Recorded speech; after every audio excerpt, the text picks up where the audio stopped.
Welcome. Welcome. You look excited. I am, and people can see us. Yeah. So They can't see me. I got my back like Miles Davis. That's some subliminal shit. because I don't understand what you mean by that. But I know. I am Chauntel. Should I use my little stage name? Yeah, Not use the stage name. Which is Chauntel the one. Yes. The only one. Because there's no other Chauntels like me. Anywho. You are the only black Chauntel I know, Straight up, surprisingly. it ain't Chaunté, it's not Chantel, it's not Chanel. It's Chauntel. You could just call me Sean, like Sean Carter. Oh, God. You know, that's my... Okay. I'm like a female Sean Carter. Okay. So, anywho, and you are? I'm Norman. Okay. Straight up from Maccabeewick. By way I don't of... think you've ever been to Maccabeewick. What? You don't look like you've ever been to Maccabeewick. How does someone that been to Maccabeewick look? Oh, I can show you. Would you like to go? No, there? I want you to Okay. tell me. Because we're not visual right now. Okay, so usually I would expect a little more scruffy, if you will. I am scruffy. And I stank. Okay, I can't wait till we start adding videos to this shit. Niggas gonna be like, I'm scruffy as hell. I got on he's clean as fuck. Nope. Like, this nigga got on all polo. Nope. Like, Got on down to the Jabolo. Jabot. side. U.S. polo. So U.S. Polo Association. dirty U.S. And polo. S dots. I got some S dots. Yeah, they dirty. They ain't even vintage. So, this is our show. I'm so excited. This is our first episode. I am talking into the mic better now. I'm learning, Yes, guys. Jill Scott. Watch that video. Don't play me, dog. Just watch the video. That's all. I've seen it. Okay, Can do I like touch that. the mic when I talk, guys, or no? Okay, cool. Thanks. So yeah, our show, Pop Not Soda. Can you tell us, Norm, how you came up with that name? I loved it from the moment that you texted to me. Because Go ahead. anytime someone in Detroit says soda, I correct them and says it's pop, not soda. And we call it pop here. And I think that's very specific to our region. And it kind of tells people where we're from without being so fucking in your face with it or I heavy like handed. it. I Thank like you. it. Thank you. You're pretty smart. I'm proud of you. I'm a genius. Long way. Okay. Okay. Are you really from East 7 Mile, first of all? Oh, you're talking about my... First of all, shout out to 313. I got this sweatshirt on actual 313 Can you day. please continue to talk to the mic? You move You your know head what? too Stop much. You playing like me, Mike dog. Tyson. I got this sweatshirt on 313 day, and I'm proudly wearing my East 7 Mile sweatshirt. Every time I see you, you got on some Detroit clothing. You Dog, support I thought a you was lot. about to say, every time you see me, I got this sweatshirt on. That too. I was gonna die. Because I did kind of have this sweatshirt on the last Did you? time when we were here. But No, it's you okay. no. You had on a Blade Icewood. Okay, my shirt, bad. yeah. Cool. Because I thought that was dope. I'm That's saying- that's Detroit versus everybody, right? Yes, it is. Yeah. Yes, it is. Always had on some Detroit shit. I love some Are you the type that wear Detroit shit out of town? like a whole Pistons Yeah, outfit. the Pistons with the Detroit versus everybody hat, I do. the Grant Hills, I do. a Fago pop in your head at all times and shit. I hate that. Burners more so, but yup. Yeah, I don't wear anything Detroit out of town. No, I hate that you shit. don't want people to know you from Maccabeewick. No, it just look corny. Like, don't nobody The give a whole shit. thing- Listen, the views of Norm do not reflect the views of Chauntel the one at all. Nobody gives a shit where you from when you out of town. Yes, they do. No, they don't. Every time I say I'm from Detroit, they be like, "Ooh." I'm like, They why used to is say that wrong shit with back you? in the day. Now I be like, I'm from Detroit. They're like, oh, what's the You don't be weather nowhere like but in there? Atlanta, nigga. Everybody. I hate Atlanta. I don't be in That's where Atlanta the at fuck you all. be going. So Nope. it ain't no surprise. I that hate motherfucker. Atlanta. I never go to Atlanta anymore. Shut up. My parents live there, and I'm going there every time. Oh my God, I hate that city. I'll be hating. Okay, so now that you've told us why Okay. you came up with that name, Mhm. I'm just so excited to have the show going and to start it out today. This was really important to me to really get back into my hip hop bag, if you will. Can I lift this chair up? This is horrible. You can lower the mic I if you can't need to. though. I want to be up. Oh, okay. Like I would like to sit up higher. I'll bring my own booty cushion next time. Okay. Anywho, I was just saying that it is something that's near and dear to my heart. Want to let y'all know exactly why I'm interested in hip hop music, and I hate this. I love music, but most music enthusiasts actually love like all genres. I don't love all genres. I ain't fucking with jazz. It ain't my shit. I don't give a damn about feel you. classical. I'm not about to do country.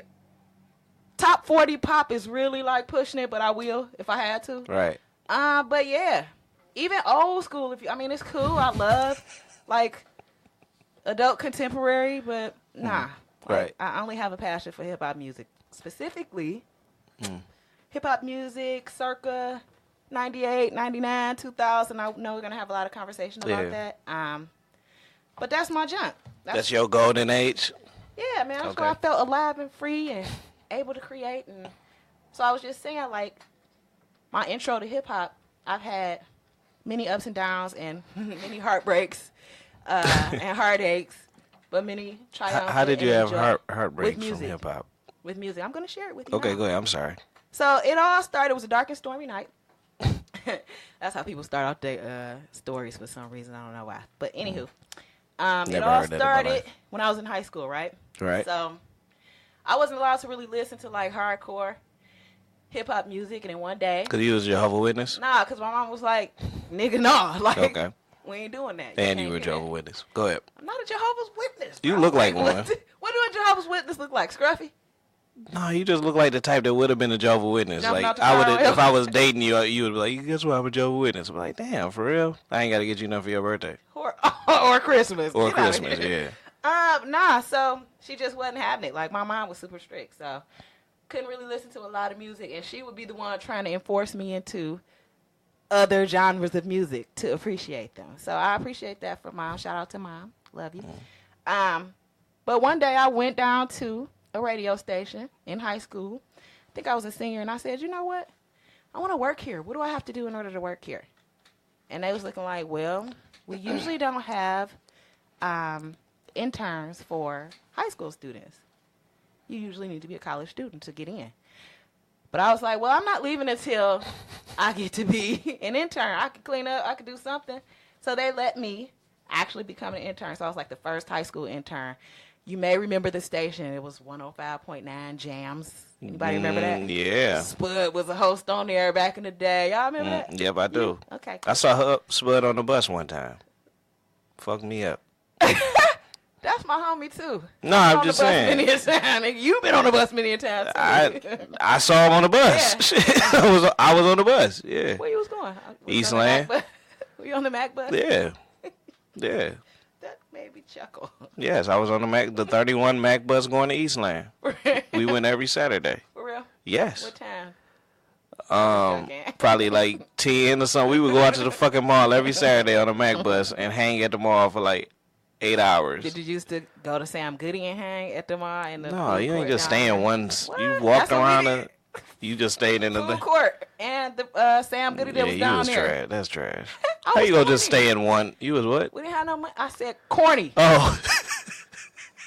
Okay. Felicia, I can't buy Felicia. Like if you, why was you hanging in the food court? Back to the story of Chauntel's evolution into my love for hip hop music. Mm-hmm. Anywho, and my story. So yeah, so they let me be like the first high school intern, right? So then I graduate from high school, right? So then I go to college, Ferris State University.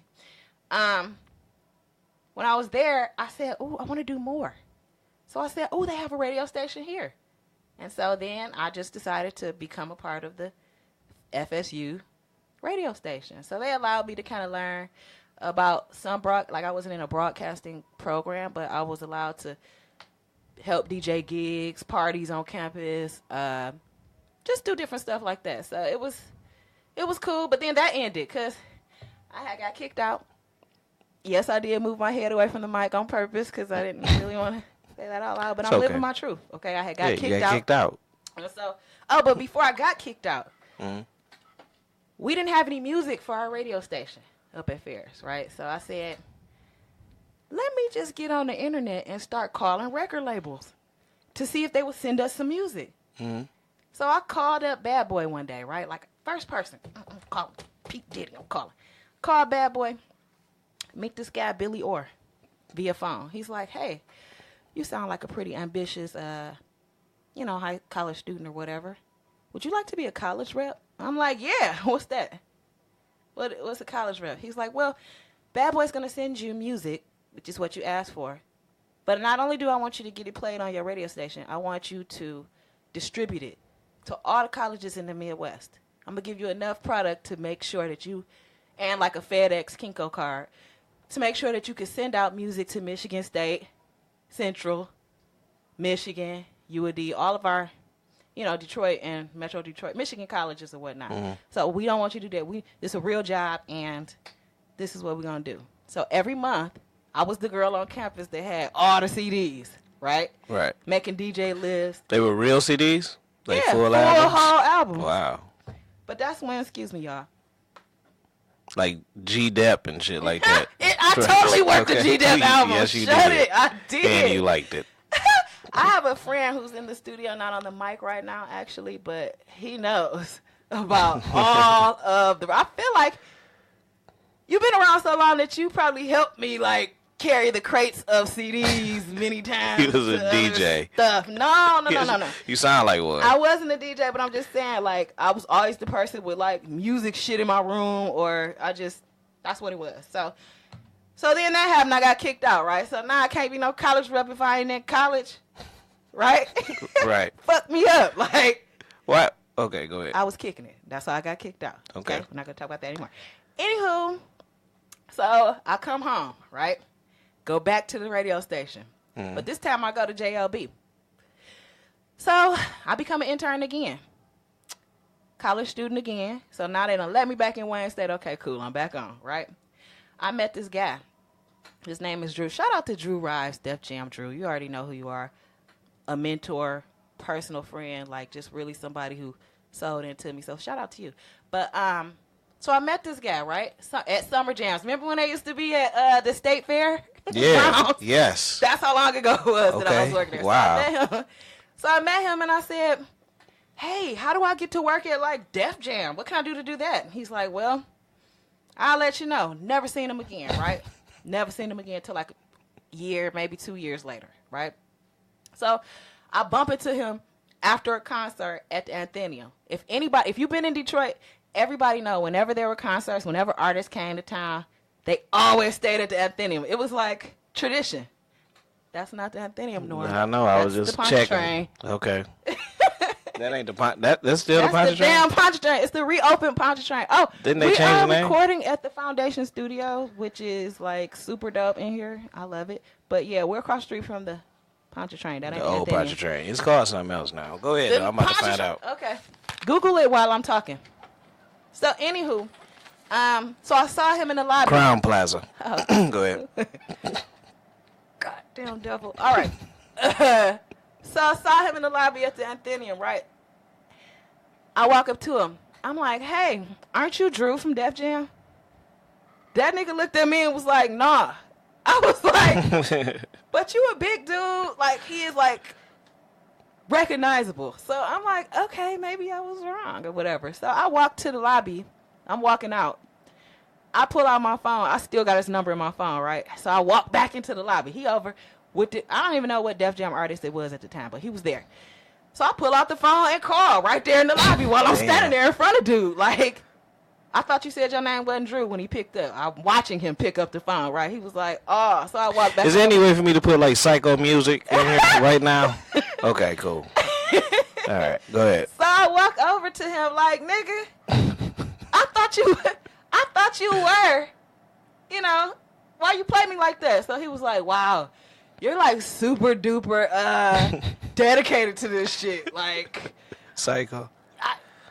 Just call me on Monday. And I swear to God, I called him on Monday and I was his personal assistant, like, for the next 3 years. Real talk. So, kind of exposed me to working a lot of records, like, just learning about what marketing and music is, how the radio reps have to have some sort of relationship, how radio works with, like, new releases and things like that, how to read different reports. It was just a lot. So I learned a lot from dude. And so with that, let me go back to my notes. Okay. So I learned a lot from him. We'll have to have him on the episode. But then, after that, a young lady, and you meet a lot of people when you work, like, industry stuff. Right. Back then, they had, like, record label offices in, like, almost every city. So ours was in Troy, okay? We had a whole Def Jam, Universal Music, I should say, a whole office. So every label was, like, in there. People didn't even know, like, that you could work at a place like that in Michigan, specifically Detroit. So they closed that down. But before they closed it down, I was out at a party. A young lady who worked for Sony BMG walked up to me and was like, hey, I think you would be a great person to add to our team, to our marketing team. And I was like, I'm tired of doing internships. I'm not doing no more free work. I already work for Drew and I'm good. You know what I'm saying? And she was like, well, it's going to be paid. I was like, oh, please. Let's talk. Her night. Shout out to Sabrina Underwood. I appreciate you. I love you so much. But she came up to me. She was like, nah. So I got Drew's blessing, if you will. Like, bruh, I'm about to leave. I'm not going to be able to work here no more because they offered me actual money at, like, at the competitor down the street. Actual money. At Sony BMG. Like, I want money, okay?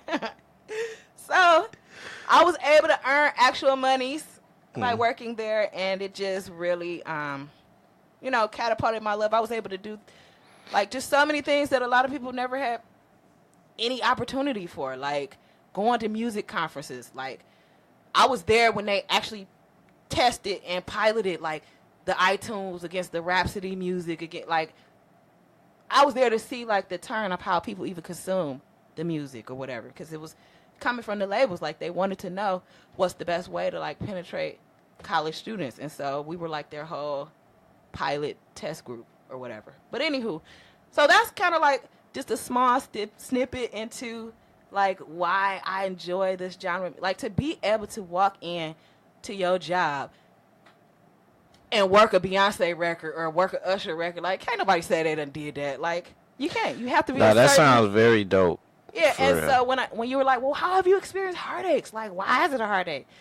Because when they closed those offices, like, they literally closed, I was like a displaced worker, almost like when the plants closed down. Like, when everything closed down, if you didn't have no job, and them old heads was not leaving their gigs. Like, ain't no openings unless you moved to New York City, and I couldn't. You know what I mean? Or Miami or L.A. or whatever. So I say all that to say I experienced heartaches, heartbreaks by not being able to work in that genre, taking other jobs. Even when, like, I work at a school now, I love it. But people, when they see me, that know me and they know, like, my history, they're like, dude, why are you, what? This is not even, like, you. We're not used to you working, like, in education. We're used to you being in music. Like, you're our resource. We love you doing that. Like, we think you could be doing so much more. And so this podcast is actually an opportunity for me to kind of get back in there. I know I'm not making no dollars. You will one day. I know I'm not making any dollars, but it's just something that'll be passionate for me to do. And yeah, that's why I'm here. I've taken 18 minutes of our show. Well, your story is much more interesting than mine, so let's hear your story. You should take more. I just like music. No, I don't have any heartbreak. Well, I do have a lot of heartbreaks from disappointing music, like the pitfalls of, like, when rap became fucked up to me. I can't wait to hear that when it became fucked up. It became fucked up at a certain point. But anyway, so, you know, like, back in the day, I'm an 80s baby. I was born in 81. My mother, she just played random shit. Like, it wasn't, I can't really say, like, I was raised off the Temptations and shit. Like, I ain't even gonna be fake like that. She just played whatever was on the radio and shit. So, what station, though? What stations was you listening to? I don't know, JLB or some shit. I wasn't really into music like that coming up. Like, but anyway, when I got old enough to actually like music, you know, the older people around me played, like, NWA and all that shit. But when I started to really like it for myself, it was, like, around the time of, like, The Box. You know what I'm saying? It's so weird. I'm, like, looking at you through the cord, through the mic. But yeah, you gonna fuck your like eyes a up. Sniper eye. Yeah, you look like a sniper too. But so no, I started liking like West Coast shit for, you know, starting out, like Death Row. That's random. Go ahead. Yeah, like Death Row, or you know, that, like that. That's when I, like, started being. I was old enough to, like, buy my own tapes and shit. Yeah. You know what I'm saying? Tapes. Like, got Doggy Style and all that. I had my shit with my Walkman. You know what I'm saying? Playing my own shit. God, you just brought it back. Can somebody send us a Walkman? I wouldn't Please. even know how to use that motherfucker. The struggle of, like, because, you know, you get, like, the bootleg. I used to go to Mac and B where you can get the bootleg tapes, and It didn't have a print. The shit was on the wrong side and shit. Yeah, you gotta guess what song you listening to. Yeah, you ain't had no track. The track list used to be mad blurry and shit. You know what I'm saying? You couldn't even read the shit. Like, like, what the fuck am I listening to? You know what I'm saying? So anyway, I started listening to Death Row, and then I became a huge Bone fan. And when you brought up the state fairgrounds, I remember seeing Bone at the state fair. That was my first concert I went to by myself at the state fairgrounds. It was Bone and the Loonies. I was so fucking geeked to see Bone and shit. So anyway, I'm liking Bone, liking Dog Pound, you know, everything that was on the box, the most popular shit that came up, whatever was on the box or whatever. The box, you just took it back to the box. Yeah, too? Well, it was actually Jukebox. I remember that. Then they revamped it. Right, then they revamped it. The box. Your video used to never come on. Like you'll be watching, you be that shit didn't really like work 3 times. No, it's just right. You was just burning money and shit. Like they was gonna play whatever they wanted to. But anyway, my cousin Jay Foss, he was like a hip hop head. He was the only motherfucker talking about he loved Redman, and everybody used to look at him like he was crazy. Here in Detroit, like, you know, maybe in New York you could say Redman was dope and get away with it, but here it was like, this stupid motherfucker like Redman, you know. So he used to always say, man, you gotta listen to what these motherfuckers be saying. They be talking about shit. And I'm like, man, I just want to hear who sounds sweet. Like, I was listening to Dog Pound. I'm like, I love Daz. Like, he just sounds sweet. He a cool motherfucker. I know him. He is a cool person. Yeah, he in jail, right? I was supposed to say. Yeah, you look like you know Daz. But anyway, Dog Food came out, and he like, listen to what Corrupt be saying.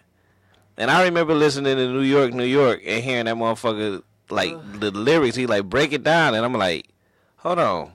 He actually mean to say this shit. Like, he's saying metaphors intentionally and trying to be clever with it. Corrupt was a dope. Yeah, and Corrupt became my favorite rapper in the world. Like, nobody could fuck with Corrupt. No, not to this day. But at the time, like, I was like, listen. So I'm like hearing him say, my rhyme's hitting split the bricks on the wall. And I'm like, damn, his words is splitting, like, actual bricks. Like, that's fucking dope. And then I started listening to more shit. I'm like, hold on, more people are, like, making sense when they rap. Shit. Hold on, let me listen to it. Oh, shit. Like, all this shit I've been shitting on all this time is actually, like, they trying to make sense here. It's not about just melodies and nice voices. So then an album came along that changed my life. And it was written by Nas. And that, I'm like, this is the dopest shit I ever heard. And believe it or not, I wasn't even up on Nas at that point. Was the first intro to Nas for you? Yeah. Wow. And then I went back and listened to Illmatic. Cause I wasn't up on Illmatic when it came out. That was my first intro to Nas, but yeah, I wasn't like when Nas like Represent is like. Yeah, I ain't give a fuck about it. I was all about West Coast when Illmatic came out, and then I went back and listened to, and then, cause I remember asking my cousin, I'm like, what song should I put on? He's like, just pop that bitch in and let it play. And I'm like, you know, so I started listening to rap for straight 100% lyrics. You know what I'm saying? And then I'm like, shit. And believe it or not, I wasn't up on Jay-Z when Reasonable Doubt came out. I ain't give a fuck about him because at that point when I started listening to rap, like for lyrics, like if you came out with something that even seemed a little bit commercial to me, I didn't like it. So like when he came out with that, ain't no nigga like the one I got, I was like, oh, that popcorn bubblegum shit. That's my favorite. I was like, I don't like that. But then he dropped that Maxi single with Dead Presidents. Yeah. And I heard that shit. And I was like, oh shit, he really can rap. So then I went back and listened to Reasonable Doubt, heard The Evils. The Evils fucked my mind up when he was talking about feeding, you know, he kept feeding her dollars till the shit started to make sense like that. And I'm like, shit, he dope too. Then that's when I became enamored with East Coast music. And then it just evolved, and then I became obsessed with lyricism.